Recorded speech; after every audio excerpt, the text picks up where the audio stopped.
1800 hours Pakistan Standard Time. Assalamu alaikum. This is Radio Pakistan. The news read by Sumaira Kamal. The headlines first. Prime Minister, while addressing the launching of Naya Pakistan National Health Card Program in Faisalabad today, said that foundation of prosperity and development of a nation is closely linked with rule of law. China has appreciated Prime Minister Imran Khan's presence at opening ceremony of Beijing Winter Olympics. Information Minister says media in Pakistan is among the most independent media around the world. Army Chief has reiterated that to eliminate all remnants of terrorists, their abettors and accomplices, whatever is the cost. Foreign Minister has urged the secular minds in India to raise their voice against mistreatment of the Muslim minority. United Nations has warned that time is running short concerning the Israel-Palestine issue. And now the news in detail. Prime Minister Imran Khan says foundation of prosperity and development of a nation is closely linked with the rule of law. He stated this while addressing the launching ceremony of Naya Pakistan National Health Card Program for Faisalabad Division in Faisalabad today. Imran Khan said previous rulers of the country used to visit abroad even for the treatment of their cough but showed apathy towards improvement of health system for the people. The Prime Minister further announced to bring the corrupt opposition leaders to book despite all their efforts to evade accountability by different means. Speaking about Naya Pakistan National Health Card Program, he said this is a major step towards transforming Pakistan as a welfare state on the pattern of Riyasat-e-Madina. He said 400 billion rupees are being spent on this revolutionary project of health sector in Punjab only. Imran Khan said that the private sector will set up hospitals in small cities and villages under the health card project for the provision of medical treatment to the masses at their doorsteps. He further said the government is fully aware about its responsibilities to facilitate women population and in this regard measures all be taken for their protection and granting them more rights. China, appreciating Prime Minister Imran Khan's presence at opening ceremony of Beijing Winter Olympics, has said that warm welcome to the Pakistani contingent by Chinese audience once again showed that ironclad friendship is deeply rooted in the hearts of the people of the two countries. This has been stated by Chinese Foreign Ministry spokesperson Zhao Lijian during a news briefing in Beijing today. He remarked that the participation in the sports by Pakistani athletes and the vigorous support of different social sectors in Pakistan to the Beijing Games was in line with the fine tradition between the two countries for rendering mutual support. Minister for Information and Broadcasting Chaudhry Fawad Hussain says the Pakistani media is amongst the most independent media around the world. He was addressing a condolence reference in the memory of senior journalists Rahimullah Yousafzai and Dr. Hafiz Sanaullah at Press Club in Peshawar today. The minister said government under dynamic leadership of Prime Minister Imran Khan has put the country on track of development. Fawad Chaudhry said Prime Minister has made serious efforts to make Pakistan a social welfare state. He further said that despite the challenge of global pandemic of coronavirus, the government successfully carried on progress in fields of health, agriculture and industry. Earlier, Fawad Chaudhry paid tribute to the tremendous services of globally renowned journalist and Afghan affairs expert Rahimullah Yousafzai. Army Chief General Qamar Javed Bajwa has reiterated that we will eliminate all remnants of terrorists, their abettors and accomplices, whatever is the cost. Chairing the 247th Corps Commanders Conference in Rawalpindi today, he said we have come a long way in our fight against terrorism. He said armed forces with the support of the nation have conducted successful operations against terrorists of all hue and colour. He said terrorists' desperate attempts for revival won't be allowed to succeed. The forum was given comprehensive briefing on security situation in the country, particularly recent incidents in Balochistan. The participants were apprised on the measures being undertaken to counter hostile efforts to destabilize Pakistan. This is Radio Pakistan.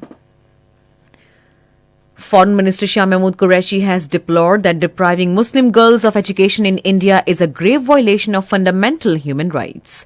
In a statement after response to an incident of India's Karnataka state where a mob of RSS supporters heckled a hijab-clad Muslim girl, he urged international community to take notice of the situation, which is part of Indian state plan of Muslims.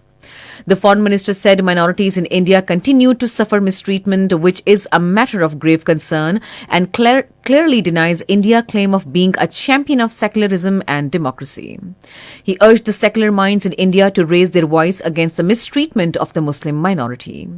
Shah Mahmood Qureshi mentioned that Prime Minister Imran Khan had repeatedly expressed deep concern over the growing trend of Islamophobia the world over.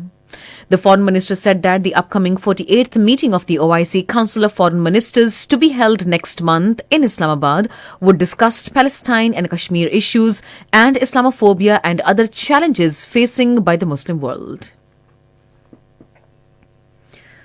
In Indian illegally occupied Jammu and Kashmir, normal life was badly affected due to complete shutdown on the 9th martyrdom anniversary of Kashmiri leader Muhammad Afzal Guru today.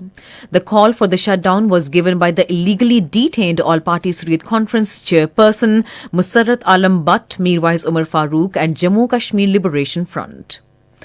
On the other hand, Editors Guild of India, while condemning the harassment of journalists after the arrest of Kashmir Wala editor Fahad Shah by the Modi regime, said that the space for media freedom has eroded in Kashmir. United Nations has warned that time is running short concerning the Israel-Palestine issue. Speaking at a meeting of the Committee on the Exercise of the Inalienable Rights of the Palestinian People, the United Nations Secretary-General Antonio Guterres said the situation in occupied Palestinian territory, including East Jerusalem, continues to pose a significant challenge to international peace and security. Russia has said that there are positive signals for the resolution of Ukraine crisis following a meeting of the French and Ukrainian leaders in Kyiv. This was stated by Kremlin spokesperson Dmitry Peskov while talking to reporters in Moscow. He further said there are positive signals that a solution to Ukraine could be based only on fulfilling the Minsk agreements. Iran has unveiled new missile called Khyber Sheikhan with 1,450 kilometers range. The homegrown missile was revealed by Chief of Staff of the Iranian Armed Forces Major General Mohammad Hossein Bakri and the Islamic Revolutionary Guard Corps Aerospace Force Commander Brigadier General Amir Ali Hajizadeh. The World Health Organization has urged wealthier countries to step up and end the COVID-19 pandemic as a global health emergency. In a statement, WHO appealed to the 55 of the world's richest nations to provide $23 billion in funding to help the low and middle income nations to obtain tests, treatments, and vaccinations. The second phase of the 7th edition of Pakistan Super League starts in Lahore from tomorrow. First match of the second phase will be played between Multan Sultans and Peshawar Zalmi at 7:30 p.m. Pakistan Standard Time. Meanwhile, the National Command and Operations Centre has allowed Pakistan Cricket Board to conduct PSL matches with 50% capacity for fully vaccinated spectators. The District Administration Lahore has also made foolproof security arrangements for the matches. And finally, the weather report. Mainly cold and dry weather is expected in most parts of the country during the next 12 hours. However, light rain and light snowfall over the hills is expected in Kashmir and its adjoining areas. To end the news, here are the headlines once again. Prime Minister, while addressing the launching ceremony of Naya Pakistan National Health Card Program in Faisalabad today, said that foundation of prosperity and development of nation is closely linked with rule of law. China has appreciated Prime Minister Imran Khan's presence at opening ceremony of Beijing Winter Olympics. Information Minister says media in Pakistan is among the most independent media around the world. Army Chief has reiterated that to eliminate all remnants of terrorists, their abettors and accomplices, whatever is the cost. Foreign Minister has urged the secular minds in India to raise their voice against mistreatment of Muslim minority. United Nations has warned that time is running short concerning the Israel-Palestine issue. And that is the end of the news. For more news and analyses, log on to our website radio.gov.pk and also watch live streaming of our bulletins on the link facebook.com/radio Pakistan News Official.